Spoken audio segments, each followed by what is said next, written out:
ধরেন জাতীয় বিশ্ববিদ্যালয় নিয়ে তো কাজ করছি, জাতীয় বিশ্ববিদ্যালয় নিয়ে আমি তো বাসায় 12টা 1টার আগে বাসায় যেতে পারি না, কারণ এটা এমন একটা আটলান্টিক মহাসাগরের মতো ব্যাপার হয়ে দাঁড়িয়েছে। লক্ষ লক্ষ শিক্ষক কর্মচারী এবং আপনার প্রতিদিন পরীক্ষা হচ্ছে। আমার কয়েক লক্ষ 5-6 লক্ষ ছেলেমেয়ের এখন আমার স্নাতক পাস পরীক্ষা চলছে, যারা অটো পাস চেয়েছিল সেই পরীক্ষাটা চলছে।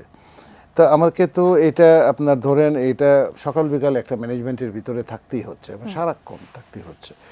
আমি সেই জায়গাটাতে আসি, আমরা চেষ্টা চালাচ্ছি, কিন্তু যেটা ভাই বললেন যে সংস্কার কিন্তু আসলে একটা চলমান প্রক্রিয়া এবং এই সংস্কারের চলমান প্রক্রিয়াতে বাংলাদেশের সবগুলো সেক্টরেই সংস্কার লাগবে এবং সেই সংস্কারের রূপরেখা যেটা সেটা যদি এই সরকার দিয়ে যেতে পারেন সবগুলা দলের সাথে একটা সালিশ বৈঠকের মতো করে, তাহলে রাজনৈতিক শক্তিই কিন্তু দেশ চালায়। এটা কিন্তু আমাদের মনে রাখতে হবে। পলিটিক্যাল ফোর্সেস তারাই কিন্তু দেশ চালাবেন, তারাই কিন্তু দেশের সভরেনিটি, তারাই কিন্তু দেশের সমস্ত মূল সংস্কারটা তাদের হাতেই হবে। এবং এই সংস্কারটা আনতে গেলে কোন কোন ফ্রেমওয়ার্কের ভিত্তিতে আনতে হবে, মূল যে রাজনৈতিক দলগুলো তারা কিন্তু মোটামুটি একটা ঐক্যমতে এসে পৌঁছেছেন যে বামরা এক ধরনের সংস্কার, ডানরা মধ্য ডানরা তারা এক ধরনের সংস্কার, এবং খুব একটা ডিফারেন্স, খুব একটা যে আপনার গ্যাপ আছে তাদের চাহিদার ভিতরে, দফাগুলোর ভিতরে, সেরকম কিছু না। সানবিট সব দিবে সামাল।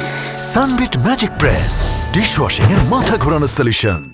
এই সংস্কারগুলো যদি করতে হয় একটা লিগ্যাল একটা ফ্রেমওয়ার্কের যদি আমরা একটা সাজেশনটা এখন দিয়ে রাখতে পারি, তাহলে একটা নির্বাচন হওয়ার পরে ওনারা যখন আসবেন তখন সেই জায়গাটাতে ওনারা মূল সংস্কার কাজগুলোতে হাত দিতে পারবেন। এটা একটা জিনিস। আরেকটা জিনিস যেটা আমি বলতে চাচ্ছি যে আমাদের এখানে মূল প্রবলেমটা হয়ে গেছে, বিভিন্ন জায়গাতে আজকে সংস্কারের কথা বলতে হচ্ছে, সেটা শিক্ষা প্রতিষ্ঠান হোক, সেটা স্বাস্থ্য হোক, সেটা যোগাযোগ হোক, সেটা সমাজের সব জায়গাতেই হোক, পলিটিসাইজেশন, এত বেশি পলিটিক্সগুলো ঢুকে গেছে। যেমন আমি কলেজগুলো নিয়ন্ত্রণ করতে গিয়ে দেখি যে এক একটা কলেজ মানে পলিটিক্সের একদম আখড়া, মানে স্থানীয় পলিটিক্স কলেজে ঢুকে মানে দলাদলি আপনার মানে সাংঘাতিক ধরনের অবস্থা। কে কার নিয়ন্ত্রণে থাকবে সেটা নিয়ে, এটা 53 বছর পরে মুক্তিযুদ্ধের মাধ্যমে অর্জিত একটা দেশ, বিজয়ের মাস, আপনার মুক্তিযুদ্ধের যে মূল মন্ত্র, 4 মূল মন্ত্র বা আমাদের যে চেতনা ছিল সেটার একদম বিপরীতে।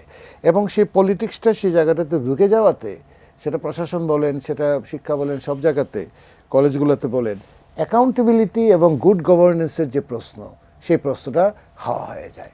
এখন অ্যাকাউন্টেবিলিটি এবং গুড গভর্নেন্স যদি আপনাকে আনতে হয়, তাহলে শুধুমাত্র আইন করে অ্যাকাউন্টেবিলিটি গুড গভর্নেন্স আপনি আনতে পারবেন না। শুধুমাত্র পলিসি সাপোর্ট দিয়ে অ্যাকাউন্টেবিলিটি গুড গভর্নেন্স, এটা আপনাকে পড়াশোনার ভিতরে বাচ্চাকে প্রাইমারি লেভেলে যখন তার পড়াশোনা চলবে তখন তার যে সোশ্যালাইজেশন প্রক্রিয়াটা হয়, কালচারালাইজেশন প্রক্রিয়া, তার সংস্কৃতায়ন যেটা হয়, সামাজিকীকরণ যেটা হয়, ওই সময়টার ভিতরে তাকে কিন্তু ধরে দিতে হবে। দিলে পরে সে যখন আপনার পলিটিক্সে আসবে, সে যখন আপনার বিশ্ববিদ্যালয়ে আসবে, সে যখন আসবে তখন ছাত্র শিক্ষক সম্পর্ক, তখন এই যে দুর্নীতি, তখন সে অ্যাকাউন্টেবিলিটি, এই জায়গাগুলোতে সে আস্তে আস্তে উন্নত করবে।